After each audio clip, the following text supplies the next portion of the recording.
Welcome back to the garage. You know what I'm repping. No, I was kidding. I'm a fan though.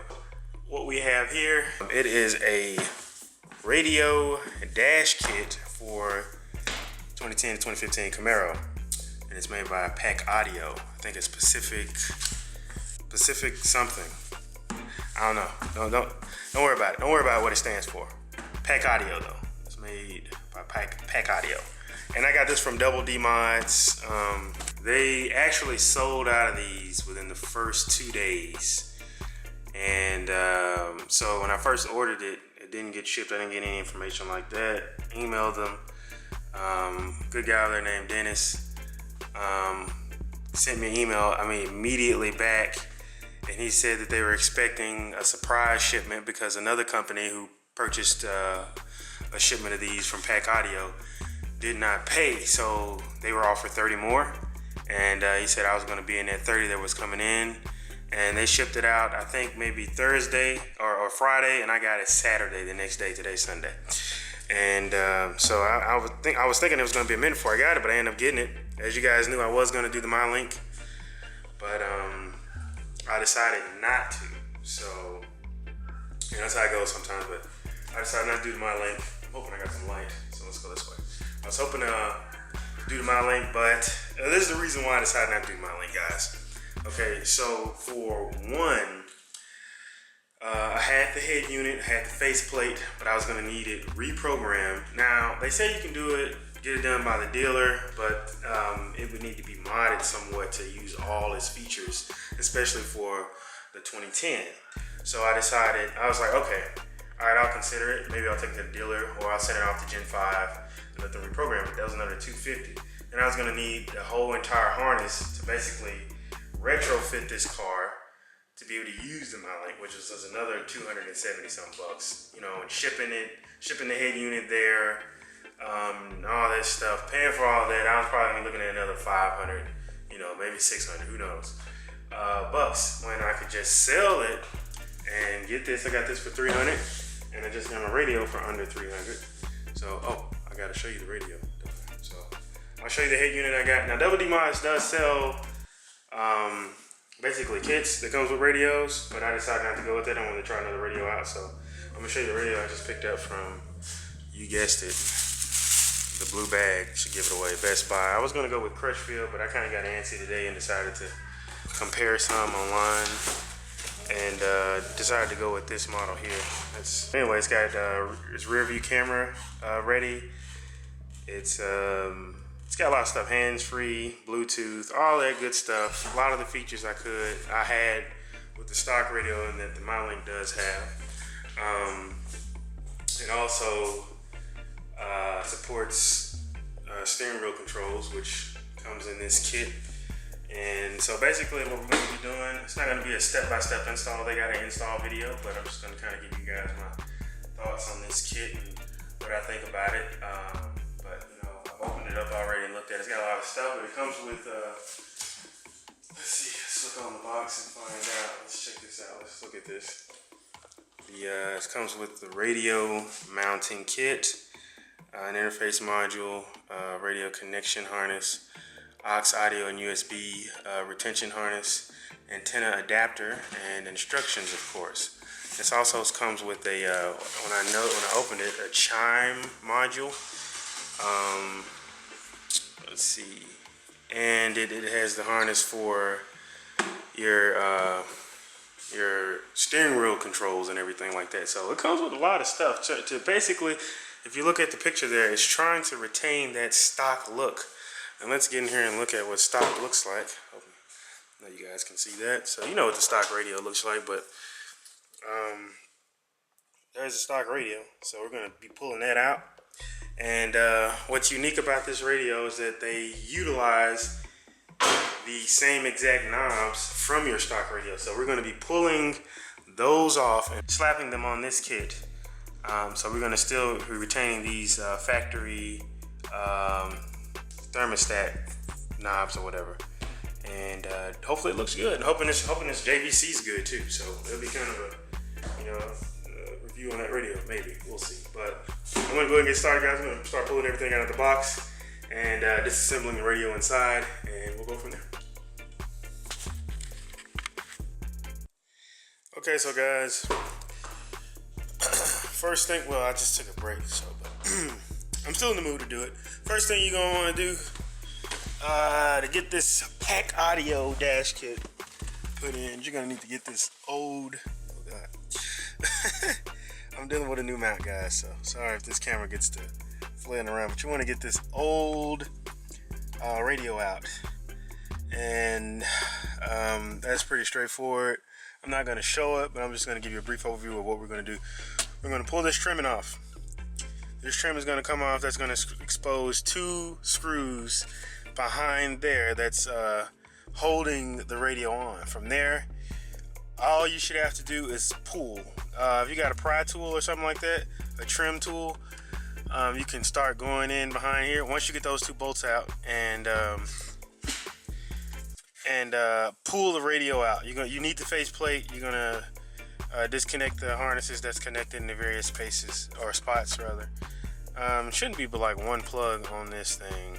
And then once you do that, we pull the head unit out, and we'll start the modification. So I'll show you briefly what it looks like with everything out. Then we're gonna take this inside the house, and we're going to start the process of removing these thermostat control knobs here. So guys, this literally took me 5 minutes. There were 2 bolts down there. It's not much light, so I'm not going to be able to show you. But there were 2 bolts down there holding in this faceplate. So down there at the bottom, as you can see, those 2 holes there. There are those. And then there are bolts here, here, here, and here. They're all 7mm. Pull those out. The head unit comes out like so. Then you got 3 plugs if you got a 2010. You got this one here, and I think these are antenna plugs. I think one's XM and the other one's the regular antenna or whatever. So that was it. 5 minutes. 5 minutes of work pulling that out, and she's done. She's ready to go in the house. And we're about to take the knobs off of this and place them on the new Pac Audio install kit. Alright guys, so I'm at the kitchen table, fresh out the box, which is there. Here's our stock faceplate and what it looks like. Mine's dirty, as everything on my car. And here is the Pac Audio faceplate. Let's do a side-by-side comparison here, just so you guys can see it. Hold on. So, boom. They're pretty similar. The noticeable differences, let's see, just from seeing, well, these are, you can see that, the lock and unlock button, feel like buttons. Here, not so much. They're kind of stiff. Like the lock button feels fine. It doesn't feel that great pushing in, and this doesn't even feel like a button. I feel like I'm just pushing a panel that, you know. It's another thing that's a little bit different. They utilize the off and the fan symbol, which are exactly the same. The notches, you know, for level 1, level 2, level 3 are not present here. As well as the little tick marks between cool and warm, or hot rather, are not here as well. I guess they didn't have room. As you can see there's a little more room here.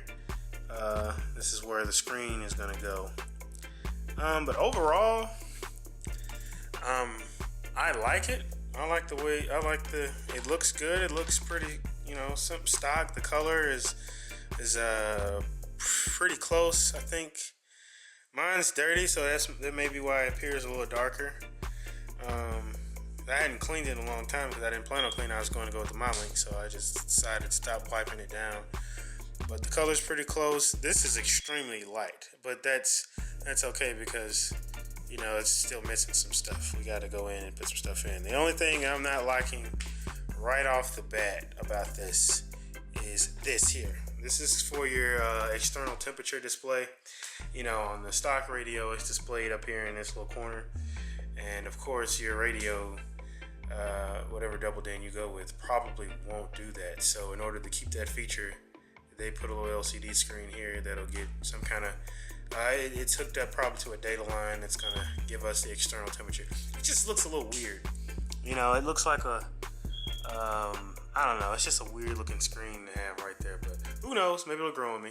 But right off the back, I'm not necessarily digging it. But what I'm about to do is start transferring stuff that we need from this guy, putting it on here. And once we get that going, I'll come back and show you guys that. And then we'll focus on putting the double DIN in and getting all the harnesses tied away. And I have installed the knobs on there, as you can see. It's looking pretty mint, man. It's pretty legit. It's looking stock. It's looking real stock, man. The closer I looked at it, the color of the bezel and everything matches the stock radio, like perfectly almost. Let me see if I can hold it up just so you guys can, like, look at that. That's the same. Like, the pictures, it made it look kind of different, and now that I looked at it in the light, it's very similar. It's not much different at all. As you can see, the stock one, I've stripped the knobs, which basically involved pulling off that cover over there. Can you see that? Oh, you can. And this cover that was on the lower end. Strip those knobs off and the brackets that go there, and then you end up with a pretty stock looking bezel. Flip it over. That's what the back looks like now. So that's done.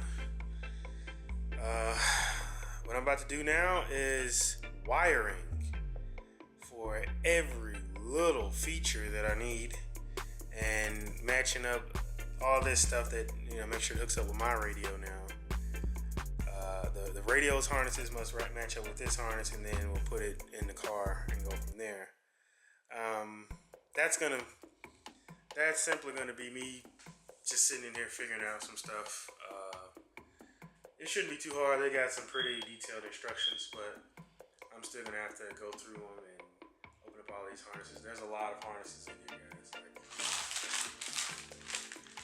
there's not a lot, but it's quite a bit. Chime, all this stuff. So, not really looking forward to this because it's kind of the boring part of it. But it is what it is. So, what I decided to do, I'm not going to show me wiring this up. I'm not going to show me splicing if I need to or whatever it's going to require. I'm just going to do it.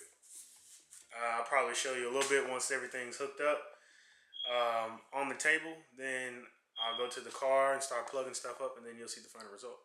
So stay tuned. Check it out, guys. This is with all the harness hooked up to the radio. Not sure if it's all right, but I'm pretty sure it is. But you know, never can be for certain.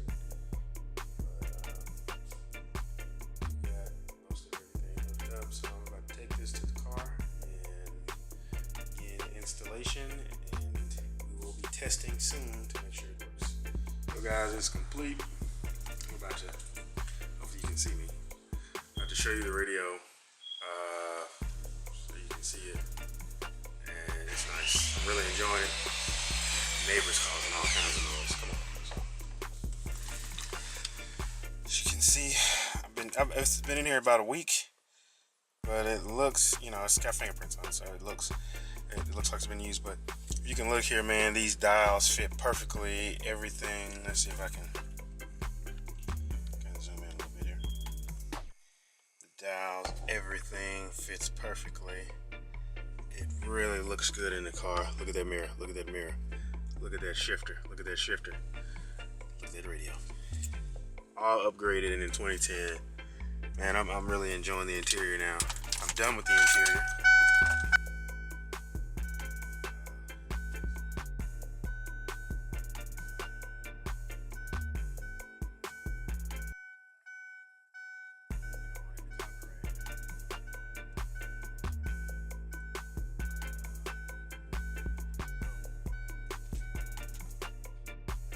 It's in there. Hope you enjoyed it.